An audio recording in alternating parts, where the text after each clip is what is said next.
¿Es posible una agricultura sin petróleo? La pregunta parece tremendista, sobre todo si sabemos que alrededor del 30% de toda la energía en el planeta se dedica a la producción de alimentos y que en su mayoría proviene de los combustibles fósiles. Sin embargo, el desafío implica el cambio climático que junto a la escasez de recursos están impulsando una nueva era en el campo. Las energías renovables, como la solar, la eólica y la biomasa, han irrumpido y ofrecen un camino seguro para transformar la matriz energética de la agricultura. Esa coexistencia entre las llamadas energías limpias y la producción alimentaria brinda múltiples beneficios. Entre ellos, disponer de una fuente inagotable, constante y confiable de electricidad para hacer funcionar los sistemas de riego, iluminar invernaderos, procesar y almacenar alimentos. Para saber cómo en Cuba se trabaja en el establecimiento de las fuentes renovables de energía, lo hacemos desde la Estación Experimental Indio Atuey. Aquí conoceremos específicamente sobre la biomasa, el biodiesel, entre otras tecnologías.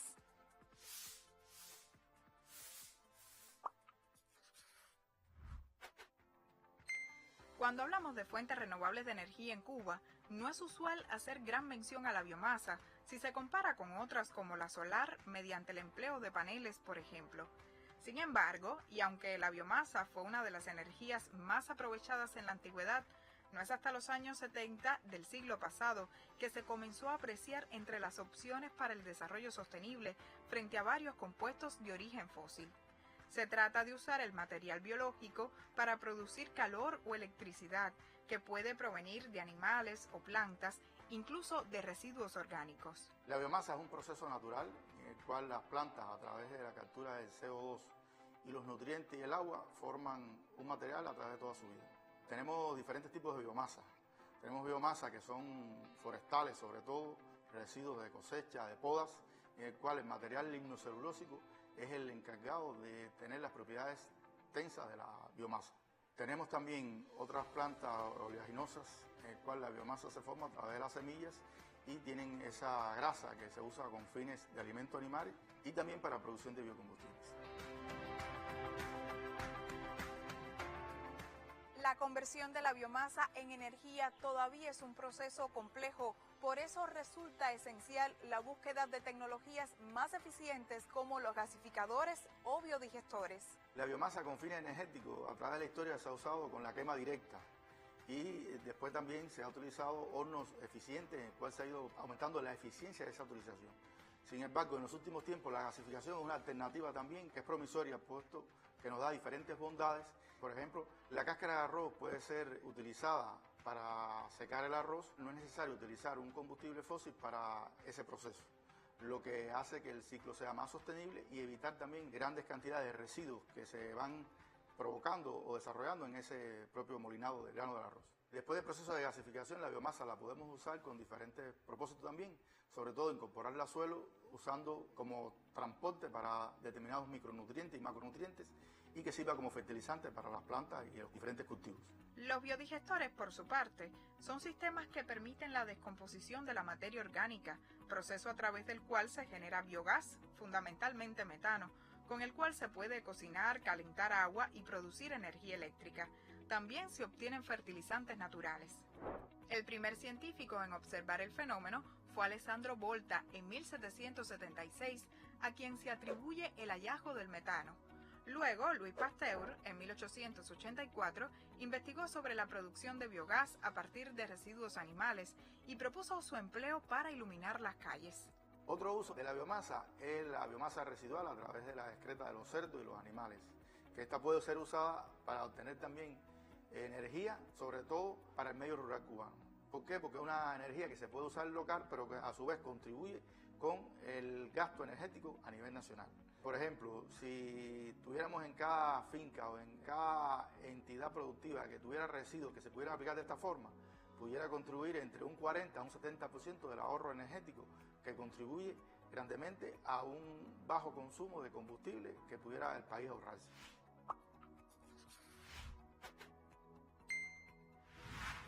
En 1898, en la Exposición Mundial de París, Rudolf Diesel mostró que uno de los motores inventados por él podía funcionar con aceite de cacahuate. Ese suceso abrió la puerta a la creación del llamado biodiesel, como este que tenemos, obtenido de la planta conocida como piñón de botija, una alternativa para sustituir combustibles fósiles. Desde el Laboratorio de Bioenergía en la propia Estación Experimental Indio Atuey, profundizaremos sobre este tema. El propio Luis, con quien conversábamos antes, y su esposa Judith, muchos han estudiado la extracción de aceite vegetal de plantas que no compiten con la alimentación humana o animal para la transformación en biodiesel. La pareja, que ha dedicado años de trabajo en conjunto a la investigación en este espacio, hoy nos explica el proceso y su importancia. Un uso no menos importante de la biomasa, a pesar de ser incipiente en su utilización, es el uso de los aceites para producir biocombustibles, para utilizarlos sobre todo para la producción de alimentos. El biodiesel es un biocombustible que se obtiene a partir de cualquier grasa animal o vegetal mediante una reacción química en presencia de catalizadores donde se obtienen como productos el biodiesel y el glicerol. Hemos trabajado en la producción de biodiesel a partir de diferentes plantas oleaginosas, como es el caso de las Jatropha curcas o piñón de botija. Este laboratorio también realizamos los análisis de calidad de los diferentes aceites que se emplean para la producción de estos biocombustibles, así como certificamos la calidad del biodiesel que producimos a escala de laboratorio. Una vez que se tenga la semilla en el laboratorio o a escala industrial, se realiza el proceso de extracción de aceite. El aceite sufre un proceso de decantación o de limpieza y una vez que está ese aceite decantado, entonces pasa a un proceso de filtrado para eliminar las impurezas de mayor tamaño.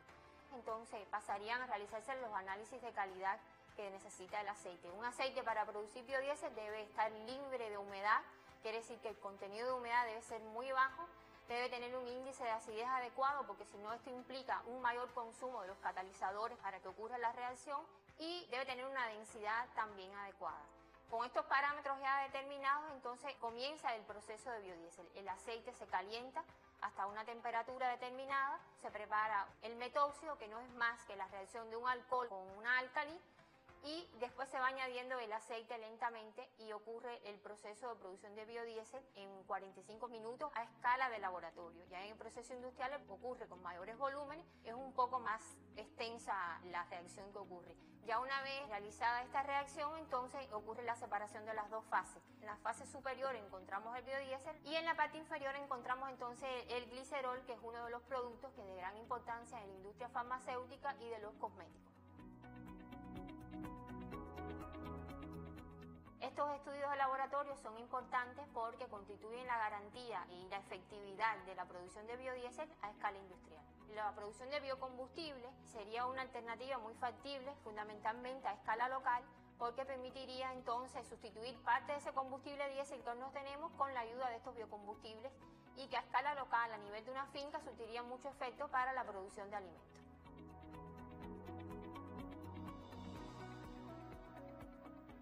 La dimensión ambiental está transversal en cada uno de los temas, sobre todo el uso de la biomasa, ya sea la madera, ya sea los residuos, ya sea el biodiesel, como una alternativa energética, porque disminuye la emisión de CO2 y los gases de efecto invernadero.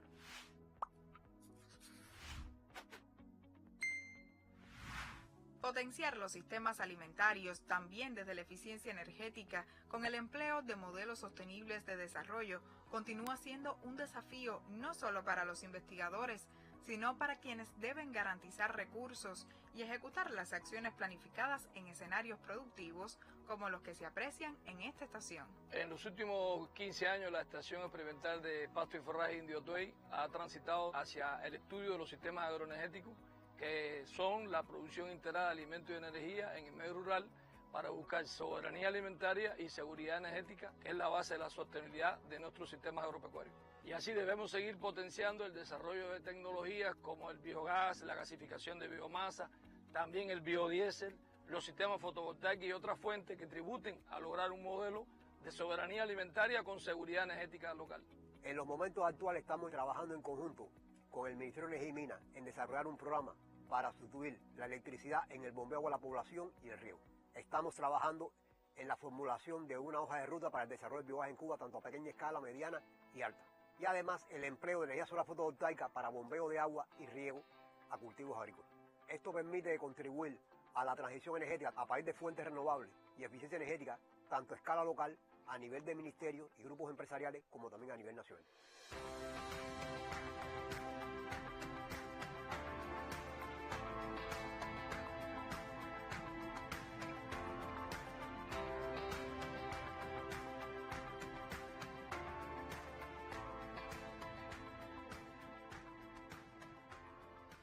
Entonces, finalmente, ¿es posible una agricultura sin petróleo?